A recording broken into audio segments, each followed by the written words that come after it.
What are the commonalities among leaders who sustain excellence over an extended period of time?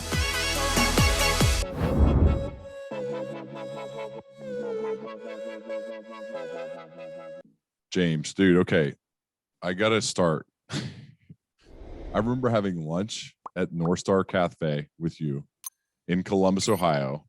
We were preparing to record a live podcast together in front of an audience. It was awesome.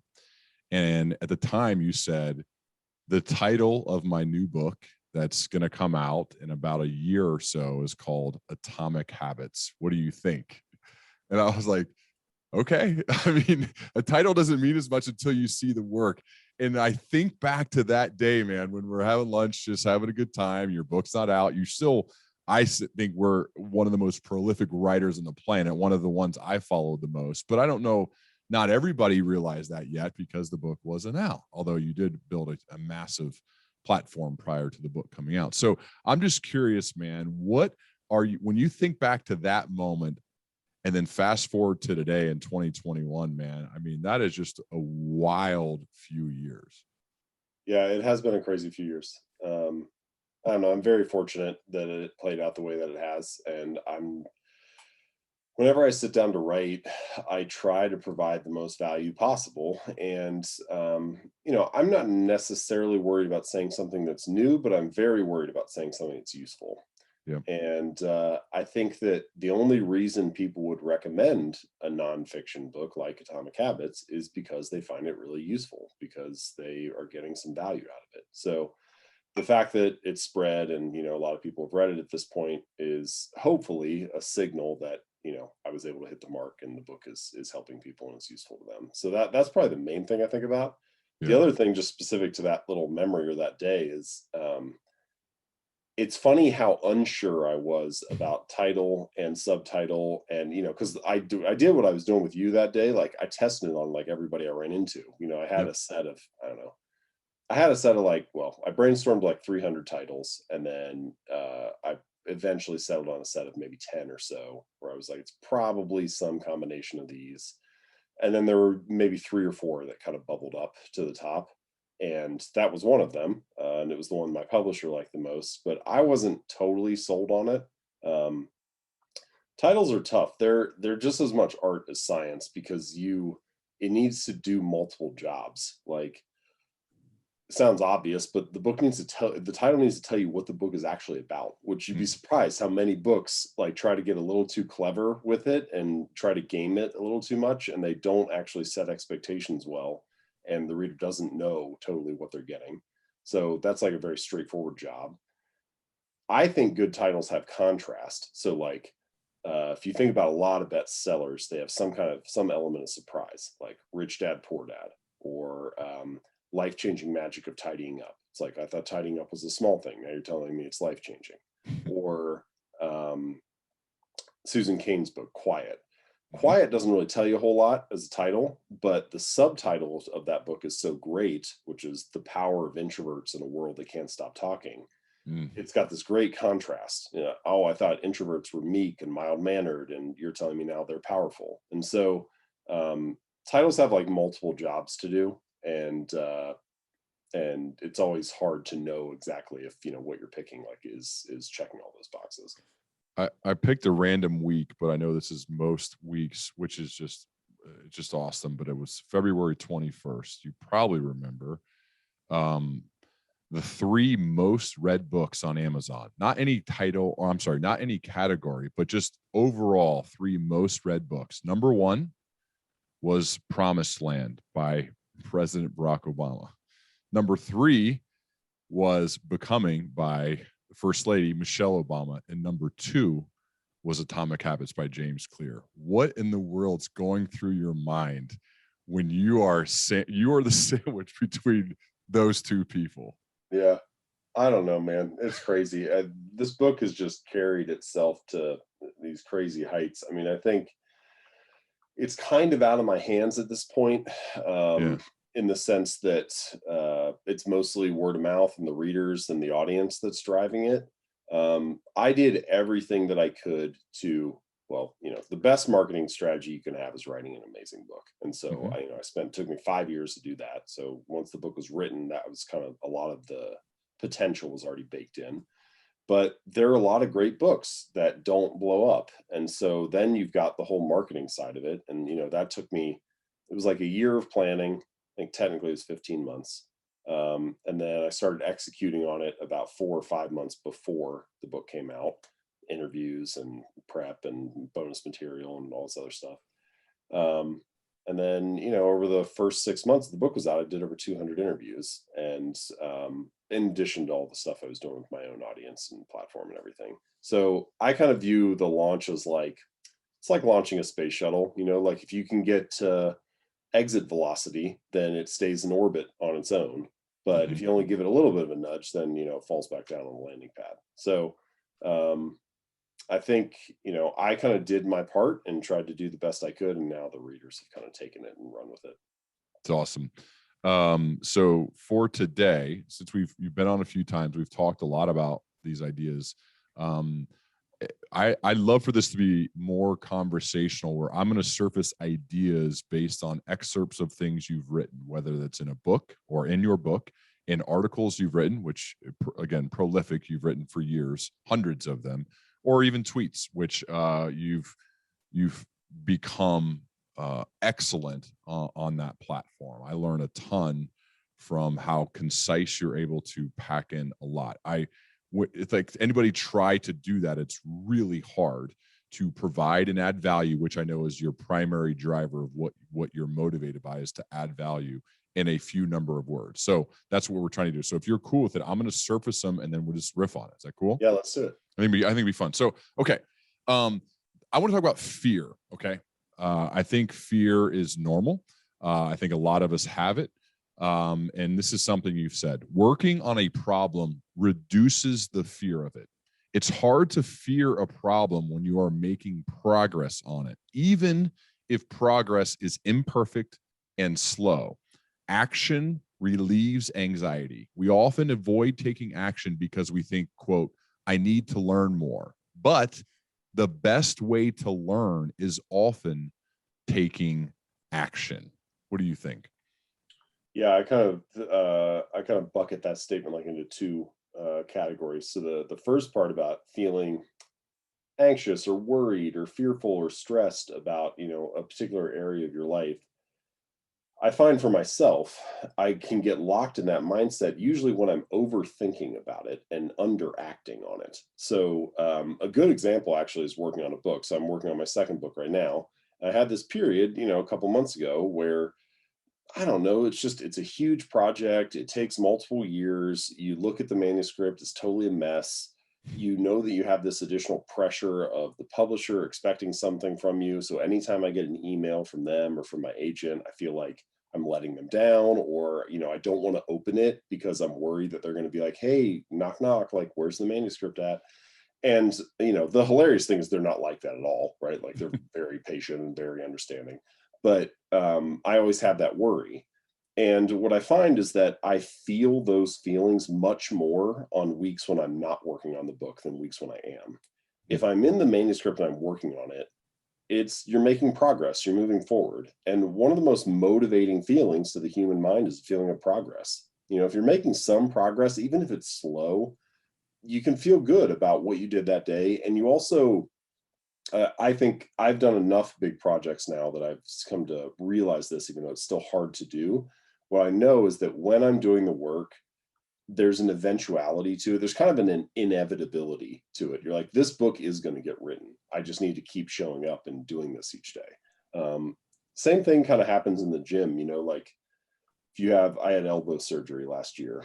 And so, I had to be out for a couple months, not training. You look at your body in the mirror, you're like, oh, I'm getting soft. And it's really easy to just judge yourself while you're sitting there. But now I'm back in the gym, and even though I'm not where I want to be, I feel much better about it because I'm working on it. And I know that there's this inevitability that, like, all I got to do is keep putting the reps in and things are going to be going well. So I think that's the first thing, is like realizing that a lot of worries come from underacting. Or I guess I should just say they get magnified. I forget whose quote it is. But I'm still going to use it. We learn who we are in practice, not in theory. And I think that's what I think of with anything, recording a podcast, writing a book, leading a team. It's certainly good to read about it and to try to learn, but you really learn as you do it, and usually make mistakes and have to figure some things out, get some feedback from others. That's when we really learn. I think that's I think one of the greatest tools. Let's say you're afraid to swim. I mean, one of the greatest ways to overcome your fear of swimming is to jump in the water. And I think that goes well with what you're talking about here. Well, and I would say that's kind of the second bucket of thoughts that came up for me when you read that, is this idea that the way to really learn something is to do it. And reading about it or watching a podcast or watching a YouTube clip or listening to a podcast or whatever, like consuming is fine if it is in service to the thing that you're trying to do, if it is enriching or enhancing the action that you're taking. However, consuming is not that useful, and it's kind of just a crutch or a form of procrastination if it's a substitute for acting. And I think a lot of the time, planning becomes its own form of procrastination. We start researching and we start digging in and we want to learn more, and we think, oh, I don't quite know enough yet. And you just keep spinning your wheels, researching and researching. It's not enhancing your actions, it's substituting for them. And so there's this great article by Scott Young. It's called Do the Real Thing. And he just he gives a bunch of examples. The one that I remember from the article is a friend of his wanted to get better at songwriting. And so, they got lunch together and chatting and had all this discussion about, writing songs and whatever. And at one point, Scott was finally like, well, how many songs have you written? And he was like, 2. And he was like, well, just like you need write 100 and then let's see where you're at. You kind of need to do the real thing. And there's also this weird, it's not obvious on the surface. It's obvious once you state it, but we don't usually think about it this way. The person who's doing the thing is usually the one who's actually learning, and the people who are receiving the thing are actually doing something else. So, for example, the person who learns the most in each classroom is the teacher, not the students, because you got to really know your material to teach it. The person who is learning the most at any conference is the speaker, not the attendee. Same story. The speaker is the one who has to really get their act together. And so there's this weird thing where you think you're learning something different than what you think you are. What you're learning is how to be a good conference attendee or how to receive a lecture in a classroom. You learn the things that you do. And so, as much as possible, it makes sense to do the real thing. There's all kinds of knowledge you can soak up that way. And I don't know, for some reason, we just use it as kind of a crutch where we say, oh, I need to learn more. But actually, if you're serious about that, then it means you need to do it more. James, the avatar I speak to a lot is someone who is, they have a leadership role within a big company. They're not necessarily the CEO. Some are, and they're not necessarily an individual contributor, but they're somewhere in the middle. And how, for that specific person, how would you take this concept, this idea where they may have some fear? I mean, you could pick any example for this person, but in order for them to get better as a leader of taking action within their role to become more effective for the people that they're leading? Probably, the first thing that stuck out to me is writing. Writing skills become increasingly important the higher you climb, because the higher you are in the hierarchy, the more people that you disseminate messages to. And so the ability to write one amazing memo or one really great email, and then that ripples down and impacts, dozens or hundreds or even thousands of people, becomes increasingly important. And if you're really good at it, and if you can layer in a couple stories and stuff, then sometimes the story or the example can become sticky in the minds of the rest of the team. And it's something they can carry around with them from meeting to meeting and situation to situation.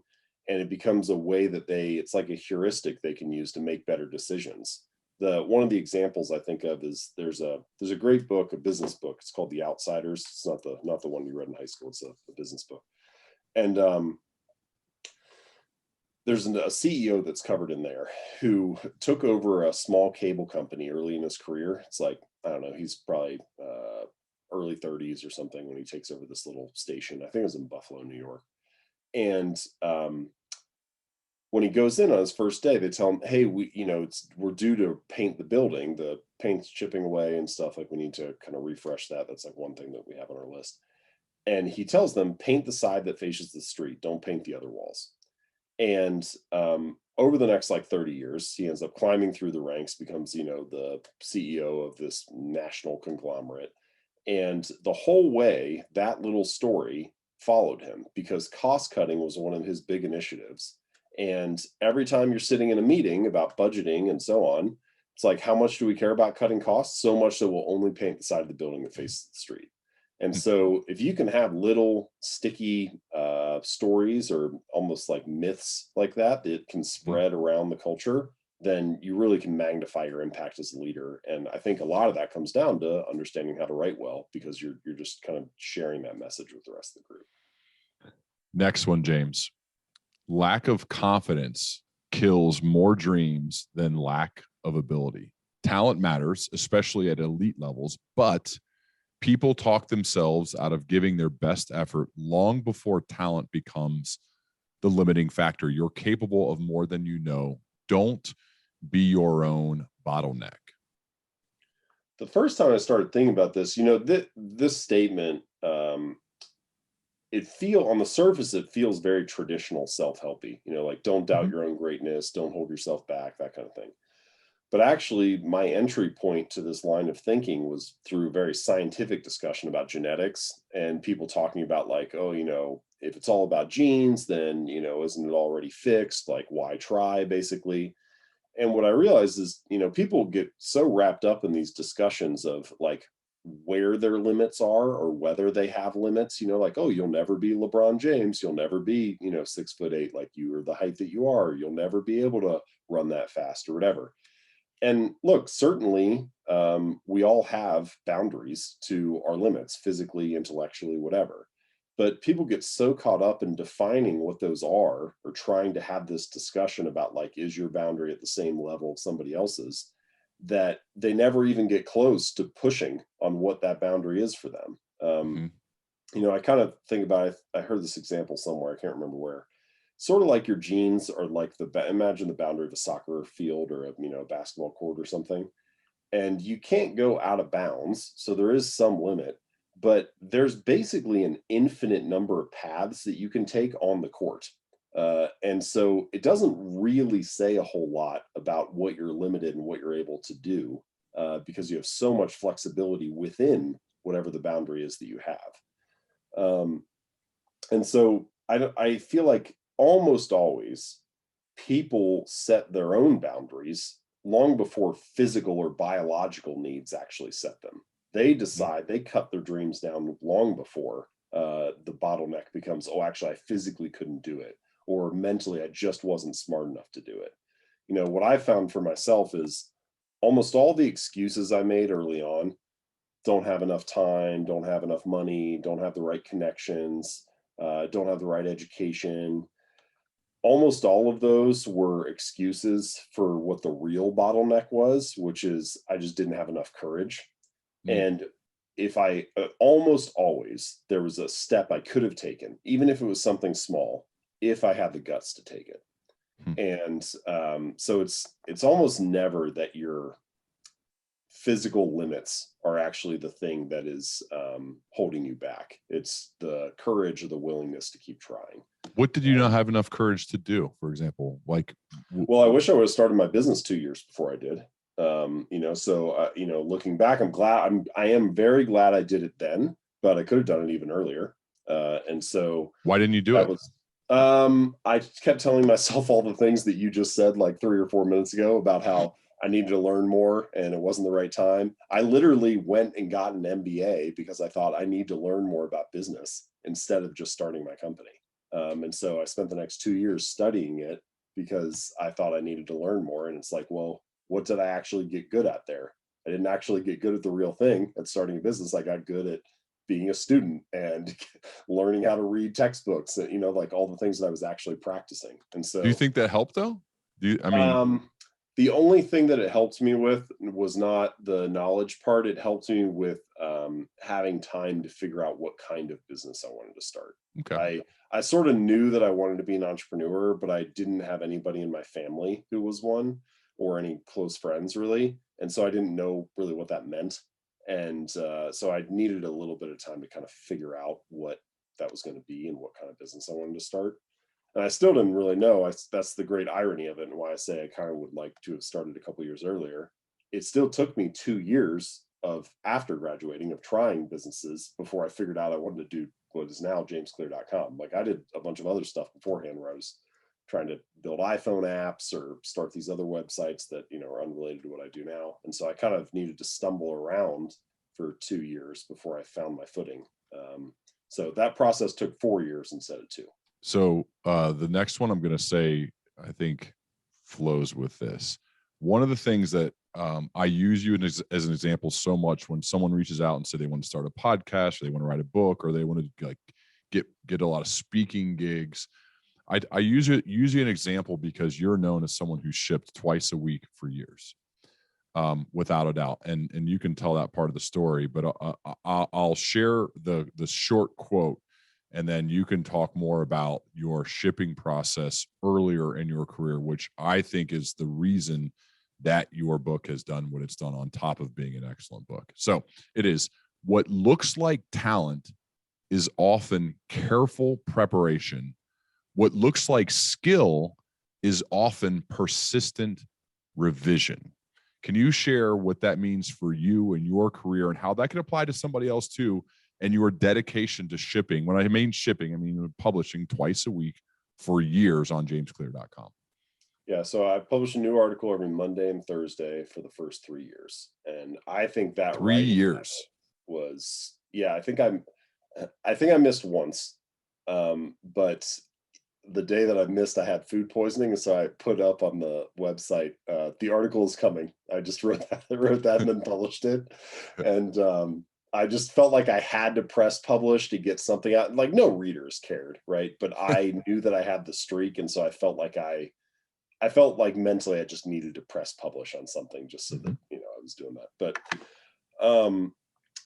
I think that writing habit, yeah, I would agree with you. Like, that kind of set the trajectory for my career. And it's sort of like training in the gym, which is, I think you need like volume before intensity. And so you have a couple different vectors or areas where you could compensate on your work, or where you could compromise. So for example, you could compromise on quality. You could say, I'm always going to get something out, but some will be better than others. You could compromise on quantity. You could say, no, I'm only going to hit this quality bar, but it's not going to be every Monday and Thursday. It's only going to be when I can publish at a high quality. Or you could do the third one, which is what I did, which is I compromised on scope. And so I said, I always want to publish something high quality, and I know that I need to get my reps in. And so I'm always going to publish on Monday and Thursday, but that might mean that the best I can do is only write like 2 good paragraphs that week. And so if that's what it is, that's what it is, but it's going to be high quality and it's going to get out. And so that was kind of the way that I handled that. I've done something similar with workouts as well, which is saying something along the lines of, okay, I'm going to train 4 days a week, and I want it to be a good workout each time. But sometimes, time gets away from you, or the day is crazy. Like, I don't have time to work out for 45 minutes like I usually do. It's like, well, that's fine, but you do still have time to do like 3 good sets of push-ups, or you have time to do 5 sprints or whatever. And so it kind of like removes the excuses and makes sure that you keep the streak alive. And I start to feel like, looking back now, the bad days are even more important than the good days, because they maintain the consistency and the mindset, and they maintain the identity that you've built up. And it's this little message to yourself that, like, hey, the situation wasn't ideal and this wasn't perfect, but you still found a way to get it done. And in the long run, I feel like that counts for more, because it gets you back in there on the good days. So yes, I think that that part was really crucial. But the quote that you read about, careful preparation and persistent revision, preparation is huge. I have come to think it's even more important than I initially realized. I was just talking to a friend last night, and she's a very successful lawyer. And I asked her if she had any tricks, like in the courtroom, like any things that she does to, I don't know, try to, when she's examining witnesses or whatever, like just what strategies do you use? And eventually what came out throughout the conversation was something interesting, which is most of the cases are actually won before they even walk into the courtroom. They're won in how they prepare, because really great lawyers the selection of witnesses is crucial. And so they don't just pick like whatever witnesses happen to be related to the case. They pre-interview a bunch of people and they say, hey, maybe there's like 3 people I could be examining for this key point about the case. They'll pre-interview all 3 and then figure out, okay, this is the one person who's telling the story in the best way that, that I want. And that's the person they call to the witness stand.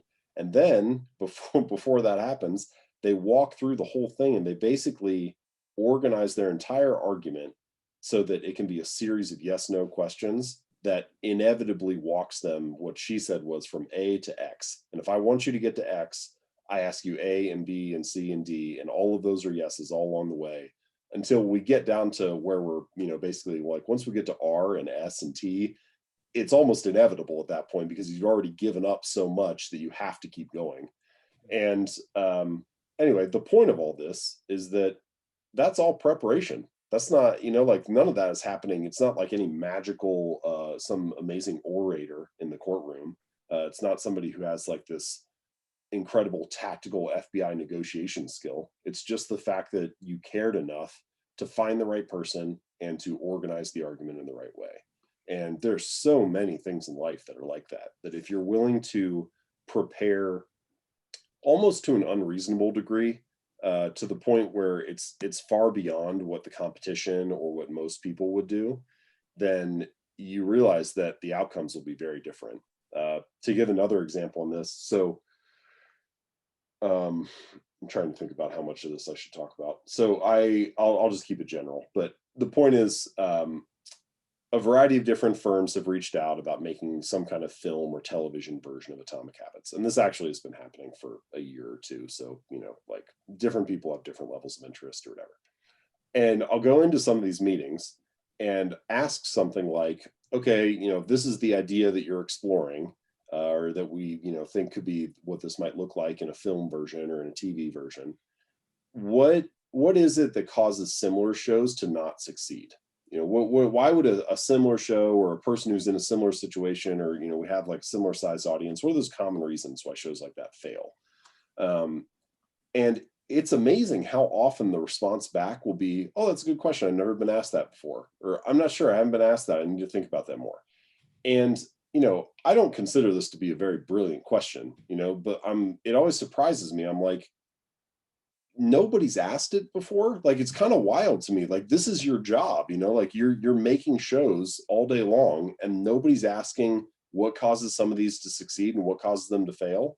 And I think also nobody's taking seriously trying to answer that, like really thinking about it for 2 or 3 or 4 days and trying to figure out what is it that, is causing some of these to hit or some of them not to.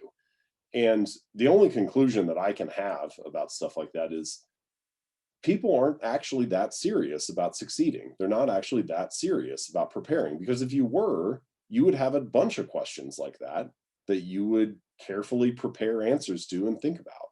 And I think you can apply that line of questioning to basically any area of life. But what you find is most people are not serious about preparing, and the results follow suit. Mark Sharon Brock brought this up when I recorded with him, James.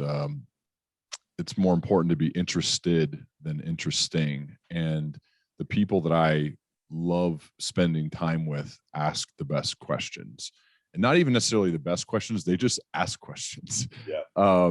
And that's you're obviously one of those guys, and you have been since I met you years ago. And when I actually analyze the people in my life who I really, get excited about going to dinner with or having a conversation with, That's a common theme in every one of them. They're not trying to sound smart with their questions, but they're genuinely curious. Like a question of why didn't this go well? I mean, you're not, that's not rocket scientist level question. That seems like a basic question that someone should have asked, and you certainly should have an answer for. Just like I think when you have, I ask this of sales leaders all the time that are at senior leaders within a company, why did the year go well? And I think you should have a really good answer for that. If you crushed it for the year, like, I mean, specifics, really good examples.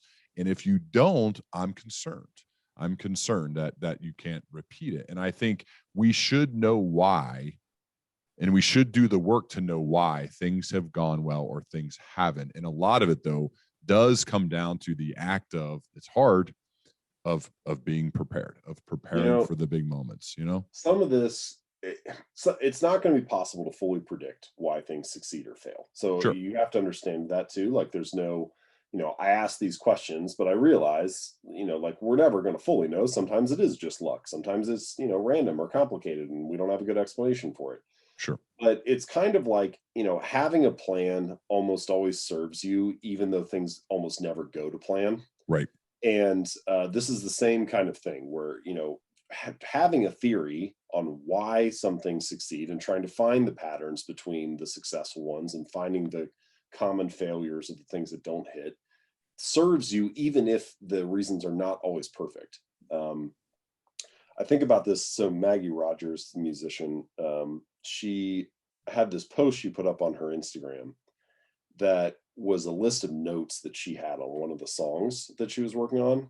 And she posted a clip too of, her feedback on, I think this symbol should come in a second earlier to accent that note. And like, it was just kind of her, it was all the feedback that she and her producer had as they were going through stuff in the studio. And I thought it was just fascinating to look through the notes and to hear that conversation, because what came out of it, it's only a minute or two long, but you realize she has to get it right. Like it would bother her if it wasn't right. And I think that curiosity, what you just mentioned, that's one big driver of asking questions, and a genuine desire to get it right, to master your craft or to just do it in the right way. That's another key driver of asking these questions.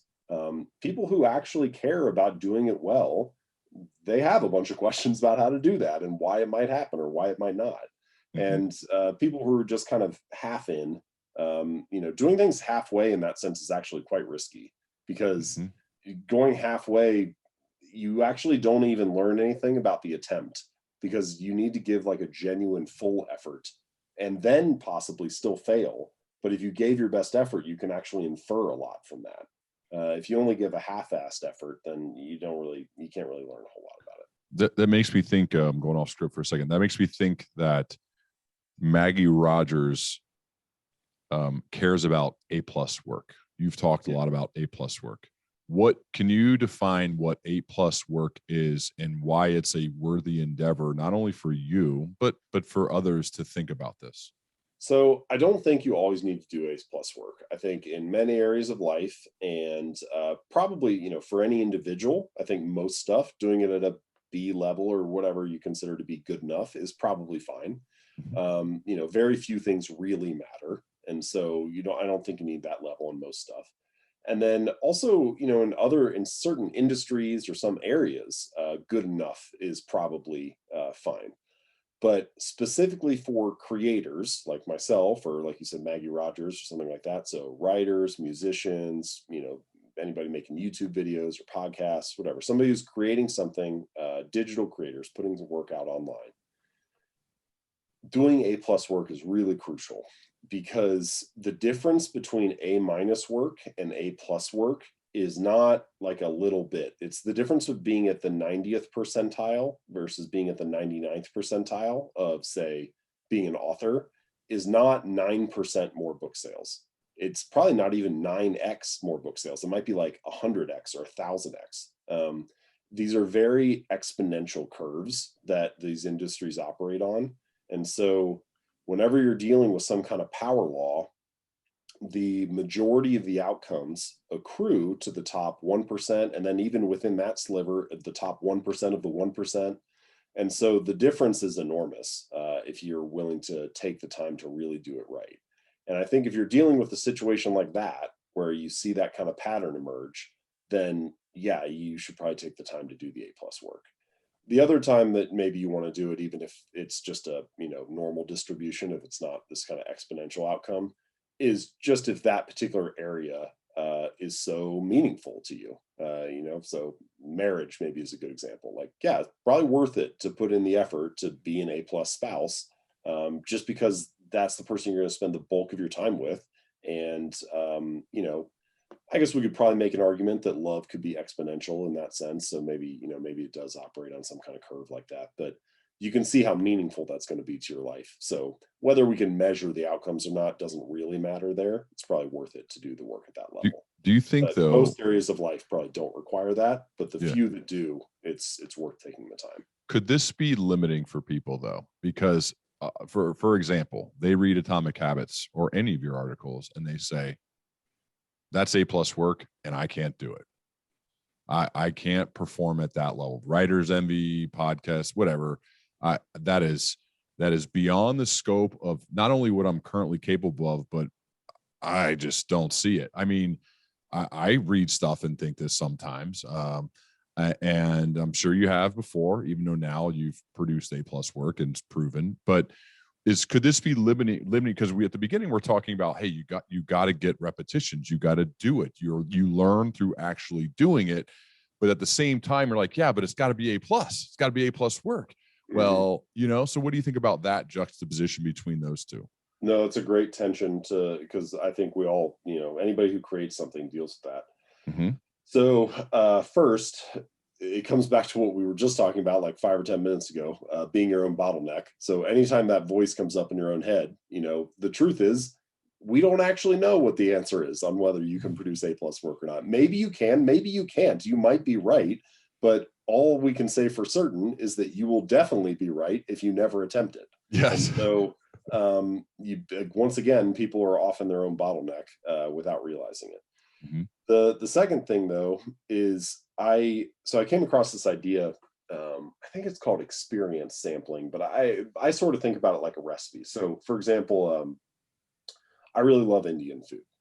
Now, let's say that you want to make like tikka masala or something, or you want to try this Indian dish. Well, you can walk into the kitchen and take a spoonful of the dish. You don't have to eat the whole thing. You don't have to serve yourself an entire plate, but you can take a spoonful and you can know whether or not, it's good or not, even though it's just a small sample. But if you only eat like, say, a single grain of rice, then that's too small. You lose the overall fidelity of the dish. You're not including the other ingredients. So it's too tiny now. It doesn't actually tell you anything. And I think that when it comes to trying out ideas, or you read some book, you think this is A plus work, I would love to produce something like this, but I don't think I'm capable of it. What my encouragement would be is scale it down to the smallest size so that you're still sampling something meaningful. It can't be so small, it can't just be a grain of rice, but what's a spoonful of that experience? And so I would say in the case of writing, you don't need to start by writing an A plus book. Can you write an A plus tweet? Because that's pretty small, actually. Like that, all we're saying there is like, can you write 2 or 3 really good sentences, something really compelling? And if you can do that and show up and just like, for me, usually what I try, I don't always do it, but what I generally keep in mind is like, can I write 1 tweet a day? Because what ends up happening there is if you can write 2 or 3 good sentences a day, you turn around at the end of the year and you're like, okay, maybe I did that 300 times. I got 3 sentences per, now I got 900 sentences. And that's actually is like starts to be like sort of a meaningfully sized thing. And you can see how all you need to do is just write a few good sentences each day. And eventually you will have an A plus book if it's made up of these A plus parts. And so you need to be able to scale it down to a size that you can do it. You can make a small bet, but you can do it at a high quality bar. And I think that's kind of the first thing is, can I just do the small version of this really, really well? And then you can start to layer them together and, let's see what it becomes. Yeah. The other thing that you need is just incredible patience there. Yeah. when you make it small like that, it might take you 5 years. That's what it took me to write the book, and most people just aren't patient enough for that.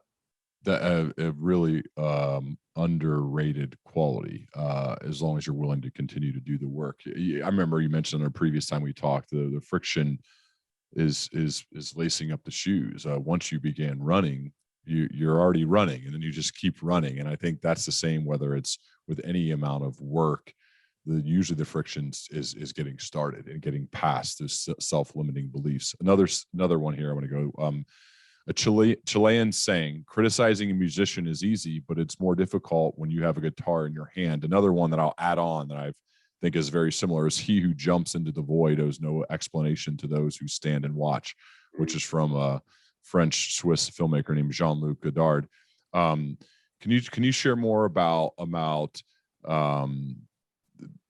I guess, when you have a book that's of prominence, although it gets rave reviews, I'm sure you have haters now that you're more well-known and more famous, especially people who haven't done it. But I think this is good for people just to think about in their own lives, because it's so easy now to hate on others or to criticize people, yet you haven't even done it, or you don't even know what they're doing. So what do you think about this Chilean saying, and what does it mean to you?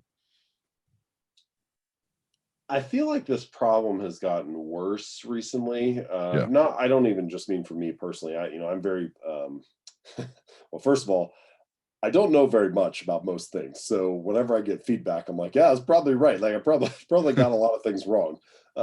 So I'm very open to the criticism and the feedback, because I think there are probably a lot of things that could be improved. But I also don't really write about those volatile of topics, like I don't write about politics or religion or I don't know, a bunch of stuff that, like, I'm sure people who write about that get way more, hate and criticism.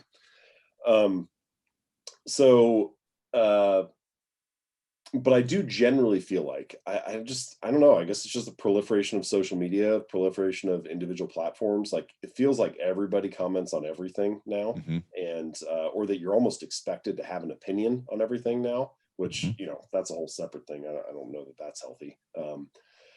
But as a result, you just get a lot of feedback if you're going to be out there and publishing stuff online. And so you kind of have to choose, like you can either leave your greatness inside of you and be ignored, or you can publish something and be criticized.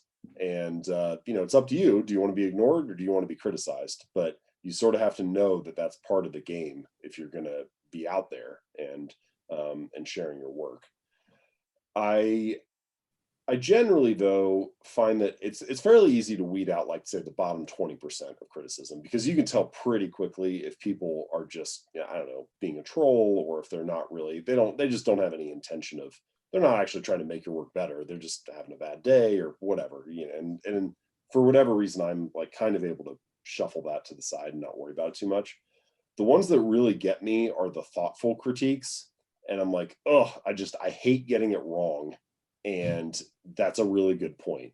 And Mm-hmm. when I feel like that, I realize that my initial reaction is what I usually want to do. If I just had no limiter, I would just immediately reply on Twitter and try to defend what idea that I had stated. But thankfully, I usually can pause enough to realize, like, actually, there's some truth in that statement. And so typically what I should do is not respond, and then take that and run with that thread, run with the seed that they just planted, and try to figure out if I can strengthen the argument for the next time around. And so then I can go update the article, or maybe, if we do a second edition of the book or whatever. And so I think the best way to utilize that is to channel it into making the work better, rather than letting it devolve into some kind of, like, ongoing Twitter battle or whatever. Yeah. And I don't know, I think for people in general too, it's just a good reminder. I just don't see much use in, like, criticizing people when I have absolutely no idea what they're going through, what they're doing. I've never done it. I don't know. I think that part of it, we all probably better off if we, like, I don't know. That's not something we did. I generally think it's better to champion what you consider to be good ideas than to criticize what you think are bad ideas, because sometimes there's a certain set of people who really resist that. They're like, oh, you mean this person's wrong and I'm just supposed to let it go? And I'm basically like, yes. Yes. But the thing is, the best thing that can happen to a bad idea is that it gets forgotten. Right. And so you essentially, you feed the good ideas energy and input and distribute them and spread them, and you starve the bad ideas and gradually let them kind of, suffocate and die. And I don't know that, people don't realize that when they're in the heat of the moment. Anytime you respond to an idea that you hate on Facebook or Twitter or Instagram or wherever, you're just adding fuel to the fire. You're continuing to spread it in the algorithm because another person commented, another person gave feedback, and it just keeps it surfaced. Whereas it's the tweets that nobody responds to that just die real quick and, don't get read. And so you really want to be responding to the stuff that you believe in and ignoring the stuff that you don't. And wouldn't you rather be known as someone who, be known for what you love versus what you hate or what you dislike? Maybe that sounds woo, but I seriously, I really believe that. Like, and that's why as a parent, like I think about that a lot. Like, let's be known for talking positively behind the backs of other people, not gossiping negatively. Let's be known for sharing articles, books, podcasts, cool things. This is like what your 321 is all about, right? Your email newsletter, which I know millions of people read, and I'm one of them. But that's what that stuff's all about. It's championing good ideas, great people, things that they've done. Not, and that the stuff you disagree with or are bad, just let it go. Just let it go. I feel like it's a much better way to approach just life in general. Well, and usually, if we're talking about in a business context, people generally win because they bet on something, not against something. Yes. Especially in the long run, it's you win because you bet on an idea. You decide to start a company about it, or write a book about it, or do a project related to it. If you're just sitting around criticizing or finding reasons that things won't work, then it's very rare that you end up winning because of that. Usually, what happens is you just spend a lot of time complaining. There's this set of people, this is kind of like a pet peeve of mine. It's like an idea is thrown out. Let's just say it's a, I don't know, startup idea or what, it doesn't really matter what category, but there's a group of people who kind of try to find the awesome thing about that idea, and then they deal with reality along the way. They know there are going to be a bunch of problems, but they solve them as they arise. And so these people are like, I've heard them phrase, I saw somebody on Twitter put it as problem solvers versus problem adders. So problem adders are the second group of people. And whenever an idea is thrown out, they immediately find all the reasons why it wouldn't work. And again, this is another version of being your own bottleneck. If the first thing that you do whenever a new idea is voiced is just find all the stuff that's wrong with it, then you never end up taking action on it because all you see are a bunch of barriers. But the person who sees the awesome parts of it, they have something to believe in, something to bet on. And so then they solve, the problems as reality surfaces them, rather than inventing their own reasons in their head why this would never work and they don't attempt stuff. So I actually think that tendency to criticize first, it ends up hurting you personally, separate from whether you think, some other person is wrong or not. If you let that permeate your mindset, it ends up preventing you from trying stuff as you go through life. And eventually that ends, it doesn't lead to a good place because you rarely take action on stuff. And from a leadership perspective, who would you rather follow? Right? Who would you rather follow? Obviously, you're following the one who is a problem solver, who's going to take action, not the one who's just going to complain all the time. I have no desire. I know I'm picturing people like that. I'm picturing people in both of those camps right now. And I know which ones I've chosen to commit to follow, right? That's a good reflective question to ask yourself of, I always like to say, like, what is the perception of me? What does it feel like to be led by me? What's it like to be in their shoes? And is it positive? Is it good? Obviously you seek feedback to get that, but that's a really good question to ask yourself. Am I a problem solver? Or am I a problem adder on a regular basis? Because maybe you're doing it and you don't even realize it. And that's a problem. So that's a whole self-awareness thing. Okay, let me get to one or two more. I think this is in line with this, James, because it really spoke to me, because I feel like when I'm in like a really good place, this one applies. The more comfortable I am with myself, the less I feel a need to win arguments with other people. You're right. It does connect to that, because it's the kind of thing I've realized, like, gradually when I send out my email newsletter now, I send it out each week, goes out to 1.2 million people or something. It's not possible to send an email to that many people and have everybody be happy about it. Some people, just regardless of, I just can't, it's not possible for any single writer, in this case me, to imagine all the different lines of attack for a certain idea, or the experiences everybody has had, or whatever. Sometimes people just have bad days. So you're going to get criticism. And, for a long time, I felt like I really have to justify my stance on each of those. Like for many years, I responded to every email that I got. And now I don't worry about it as much because, I don't know, I'm more at peace or confident in the ideas that I'm sharing. And the more comfortable I am with myself and the ideas that I'm putting out there, the less I feel the need to have to justify that or win an argument with somebody else.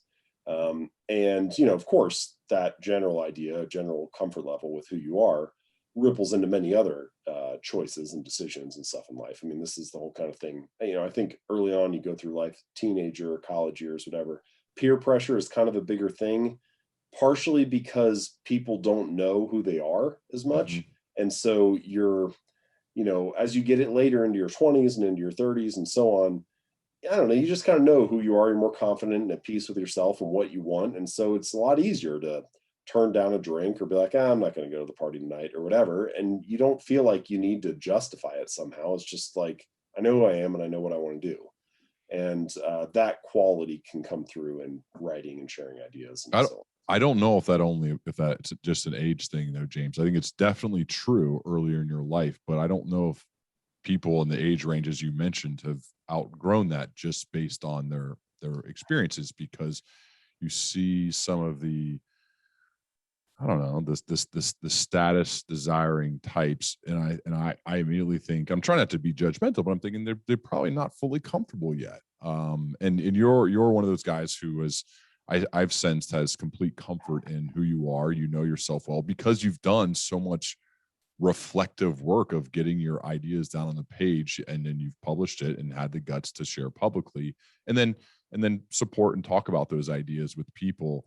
I think that helps you probably build up a high level of awareness of self and of those around you, and that could bring some comfort. I sense that in high level leaders. I sense that in people that I've had on the show, because it just takes a lot of work to not worry so much about like status. And that's something I feel like you've really figured out.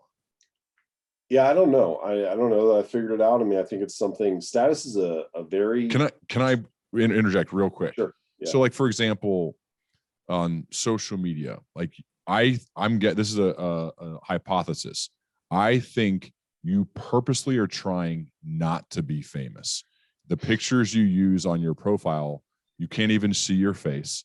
You never post pictures of, you post pictures of your ideas on Instagram, for example, but I don't know if you've ever posted a personal picture, to my knowledge, and I've followed you for a while, only of the ideas, nothing when it's your wife Christy's birthday or you're celebrating anniversary. Like, none of that exists on there. It's all about the work and the ideas. And to me, I feel like you could be much more famous if you did do those other things, and yet you choose not to. And I sense that comes from some comfort, and or not only comfort, but like knowing yourself and knowing your value, not needing that. Because I'm not going to lie, like sometimes I like that feeling. Sure. Of people like, oh, look at your family, oh, look at you. Like, I kind of like, you know what I mean? So I'm curious about your mindset in that regard. Yeah, I like being praised too. Everybody likes receiving some sort of positive feedback like that. I think it's just part of being human. But you're right. I have zero interest in being famous. I don't want to. But you actually, I think a lot of people say that. You actually, I sense, do not. Like, you you really do not want that. I think for a lot of things there, well, okay. So again, let's go to the gym as an example. If you just make the motion of a squat with no weight on your back, you just do like an air squat. That's fine. It's good to like for mobility, but you're not going to build huge legs that way.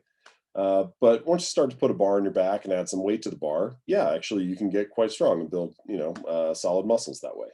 However, if you put 10,000 pounds on the bar and step underneath it, it will kill you, right? Like it will crush you at that level.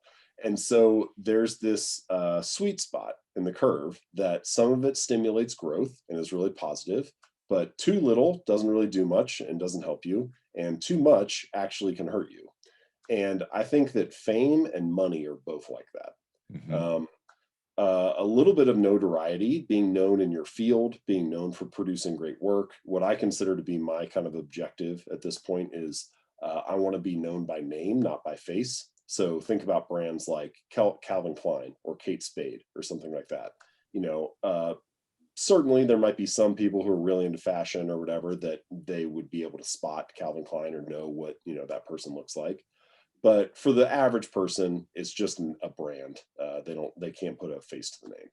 And I think James Clear can be like that too. Like I think it can be a brand that stands for high quality and well thought out ideas and being practical and useful and, trying to set the standard for whatever, the topic is that I'm writing about. And that's what the brand can mean. But me, James, as a person, can be his own person and just live a normal life and walk around the neighborhood and go to restaurants and whatever and not have it be a big deal. And that's like the lifestyle that I'm more interested in living. And so I try to take actions that I feel like are aligned with that lifestyle. I think about this story. So I love to travel. And obviously the last year has been very weird for that and haven't really gone anywhere. But a couple of years ago, I went to Singapore and I landed and I was with a buddy of mine and we got in this cab and we asked the driver to take us to some of the hawker stalls, which are like the food stalls that are kind of well known around the city. And he drove us to this one that was great and had a bunch of great food. And he got out and he was a very nice guy. He like took us around, showed us the stand to order from and stuff. And when he took us there, I said, along the way, he had told us this story. He said the most famous person he's ever driven in this cab is Elton John. And I was like, oh, that's pretty awesome. And I asked him, I was joking. I was like, did you take Elton John to this food stall? And he just laughed and he was like, ha ha ha, no, no, no. He has the name, but not the life. We have the life, but not the name. Hmm. And I was like, oh God, I just loved that because there's so much truth to it. Like there's just a certain set of things that Elton John or Taylor Swift or Beyonce, they can't really do. Like Taylor Swift can't really go to that food stall without a security brigade and it being a huge thing. And I would hate that. I would hate to lose that stuff. And, just to be clear here, I don't want to act like I'm over hyping myself. I don't think I'm in any threat of having that level of fame. But if you don't want that outcome, then also don't take choices that move you in that direction. And Mhm. that's kind of, that's sort of my line of thinking with it. And I think wealth is the same way, like not having any money or having very little money. Yeah, that's a terrible thing. And it's going to make your life much harder. Starting to get a decent amount of money, yeah, that's great. And having maybe a couple $1,000,000 or something, life changing. But there's some amount of money, and we could debate where it is, where actually I think it causes more problems than it helps. Mhm. Like, would you really want to be a billionaire? I mean, if people ask you that right away, you're like, yeah, that'd be great. I'd love to have money and not have to worry about it at all. But if you really think about it, I'm like, actually, I would much rather have, a significantly less amount of money, but still millions of dollars. Because once you become a billionaire, like you have a target on your back, people judge you for no reason at all, really, just the fact that you're rich. Some people hate you for it. You start to get all kinds of weird requests. Your lifestyle probably has not changed in any meaningful way from when you had, say, I don't know, $100 million, certainly, probably more like 20 million or something. There's not really a whole lot more you can do. You don't need more money. And just getting more actually makes your life worse. And so I think getting a lot more money, getting a lot more fame, they have very severe diminishing returns. And yeah, I don't know. I could be wrong. Maybe some people are No, listening to this like, no, you're I, an idiot. You should get as much money as possible. But that's kind of how I we, think about it. And you're why I one of the understand. things that's changed since last time we talked, man. You've become a dad, and I know you're private about this, but if I'll cut this by the way if you need me to. But I am curious how it's changed your life. I love being a dad. I don't know. I mean, it changes my life like time wise. I think one thing I knew was that I would have less time, but what I didn't realize is that is the way in which I would have less time. Like every task is very choppy. It's very hard to find large blocks of time. And so, it just feels like I do a lot of things that get interrupted now, which is fine. I mean, it's just part of, it's part of the trade-off, but you just have to work in a different way because of that. You need to attack projects in a different way. I mean, when I was writing Atomic Habits, like I'll probably never write a book the way I wrote the first one, because with that one, I didn't have kids, and I would just work on it for like 12 hours a day. And it was just all I did. And, I was basically even eating, while I was eating meals, I was working on it. And I did that for there was like a 6 month, I guess we'd call it like the dark period, where it was just like I was living and breathing the book basically. And that was how I got it finished. And so I probably will never have a period like that again when working on future books. So you just need to change your strategy and approach. So I guess that was a change. But on a more personal level, I don't know, I love it. She's a delight. And I am very grateful to my previous self that I was able to design a lifestyle that lets me be home and work from a home office and have the flexibility to take her on walks in the afternoon, or to wake up early and take her when my wife needs to sleep in, or I don't know, just, all the little things that happen there, like all these little moments.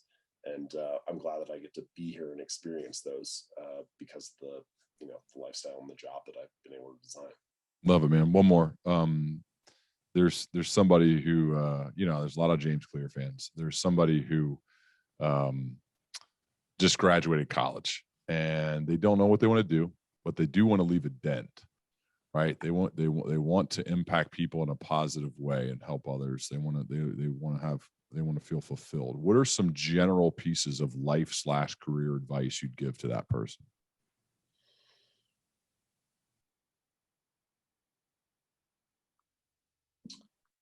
I think